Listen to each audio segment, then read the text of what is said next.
गौसे आजम ने जब गिराई है, बारात गई थी, वापस आ रही थी, कश्ती डूब गई, बुढ़िया बैठ के रोती रही। एक दिन शेख अब्दुल कादिर जिलानी का गुजर हुआ, देखा बूढ़ी मां दरिया किनारे आती है और रोती रहती है, शाम ढले वापस चली जाती है। एक दिन रहमत जोश में आई, बुढ़िया को करीब बुलाया, माजरा क्या है, यहाँ आना, इस नदी के दरिया के किनारे बैठना, दरिया को देख के रोते रहना, शाम में घर चले जाना, आखिर ये वाकया है क्या?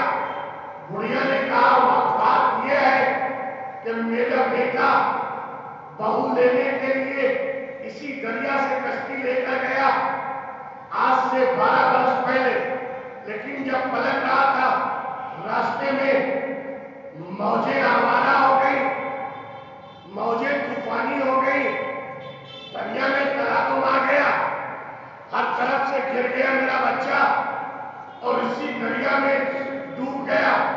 12 बरस हो गए, मैं उसकी याद को भुला नहीं पा रही हूँ।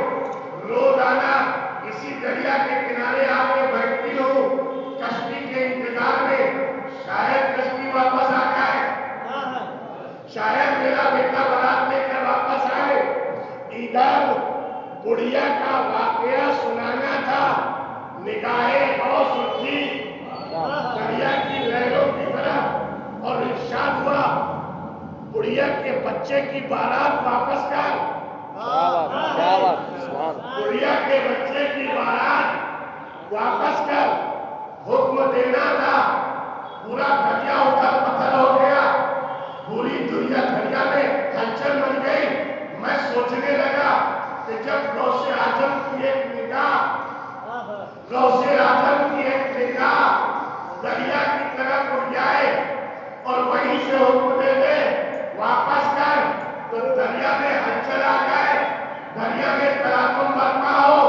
खुदा करे कि बगदाद से निगाह उड़ जाए हमारे दिल की दुनिया की तरफ। खुदा करे कि बगदाद से गौसे आजम एक निगाह उठाकर इस गुनहगार दिल की तरफ कहे जिंदा हो जा।